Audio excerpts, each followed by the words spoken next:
Hey, what's up, people? Pizzal here, and today I've got another review request for you guys. This one courtesy of my buddy Joe Reese, who posted on my website asking, "Hey Pizzal, could you do a review of the 1985 werewolf movie Stephen King's Silver Bullet? I believe this to be a very underrated werewolf movie." Well, this one's for you, Joe. Today I'm going to discuss 1985's Silver Bullet, written for the screen and based on the novella Cycle of the Werewolf by Stephen King and directed by Daniel Attias.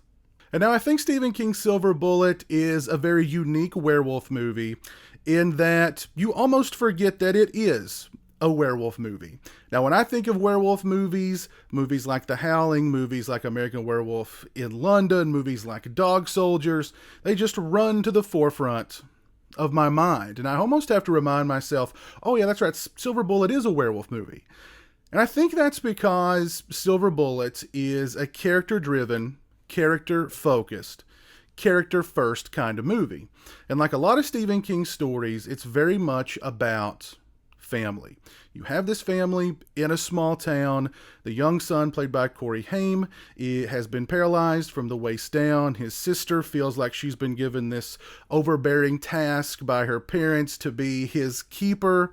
You have the uncle in the film, played by Gary Busey, who is an alcoholic. And there's a series of murders going on in the small town that may be perpetrated by a werewolf. So the whole werewolf angle of Silver Bullet really sort of takes a back seat to the characters in Silver Bullet.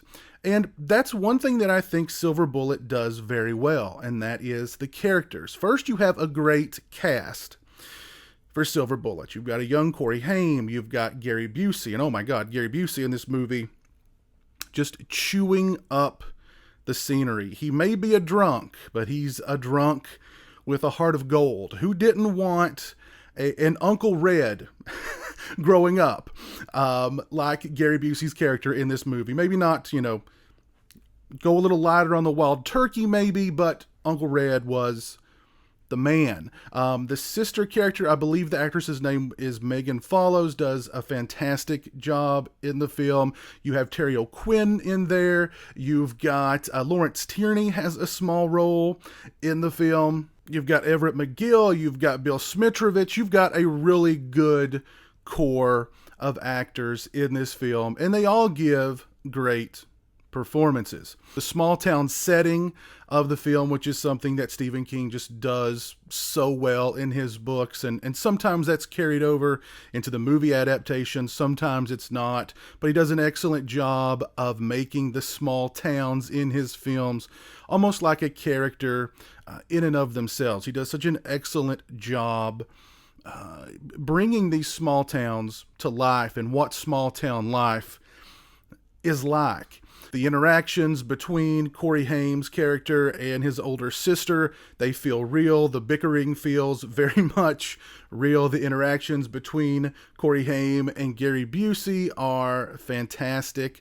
The movie just has a heart. There's a big heart flowing through Silver Bullet, and you can feel it in just about every frame. Now, that's not to downplay or underplay any of the werewolf action in Silver Bullet. Now, I don't think the werewolf looks that great in the film. I think it looks more like a bear than a werewolf. But this movie's got a big body count. We've got decapitations. We've got big shards of wood being jammed through people's chests. We've got a massacre that takes place out in a foggy, ultra foggy, wooded area that is really cool. We've also got some pretty dark subject matter going on in the film, as well as far as kids falling victim to the werewolf. We've got a single pregnant woman who attempts to take her own life. I also thought it was really cool that they gave the werewolf, or at least the guy who is cursed to be the werewolf in the film, humanity.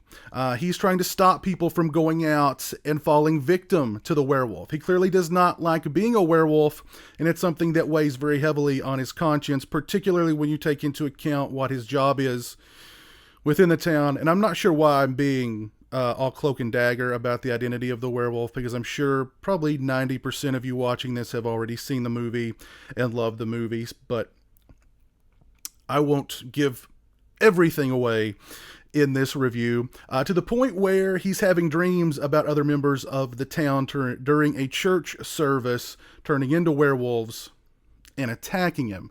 Now, at the end of the film, he kind of just embraces it, and he's like, hey, I'm a werewolf. And in the immortal words of Popeye, I am what I am, and that's all that I am. From a technical point of view, the movie is well shot, it's well edited, the music is good.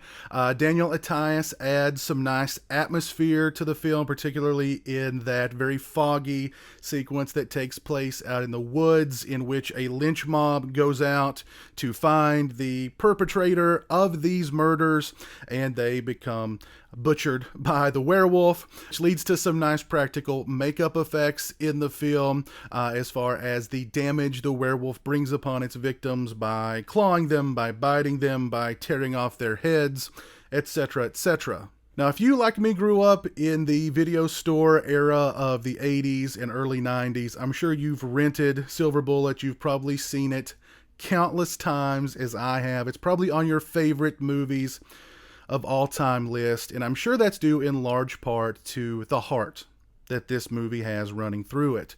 It's overall just a really well done film with a great cast, great performances, and as I said, just a heart big as all outdoors. If you've seen Silver Bullet, and I'm sure most of you watching this probably have, please tell me your thoughts on it down in the comment section below. Did you first rent it out of the video store? Did you first see it on cable television? What are your thoughts on the movie? Where does it rank in your list of favorite werewolf movies? Where does it rank on your list of favorite 80s movies? Where does it rank on your list of favorite movies? Just overall, let me know down in the comments section below. Joe, I hope you enjoyed this review. Thank you so much for requesting it over on my website. If you have a movie in mind that you'd like me to review, please follow the link in the description. Head over to the forum section on my website and post your review request there. If you like this video, please leave it a thumbs up. If you're not following me on social media, those links are in the description. They're also right around here. As always, thanks so much for watching. I really appreciate it. Take care, and until next time, peace.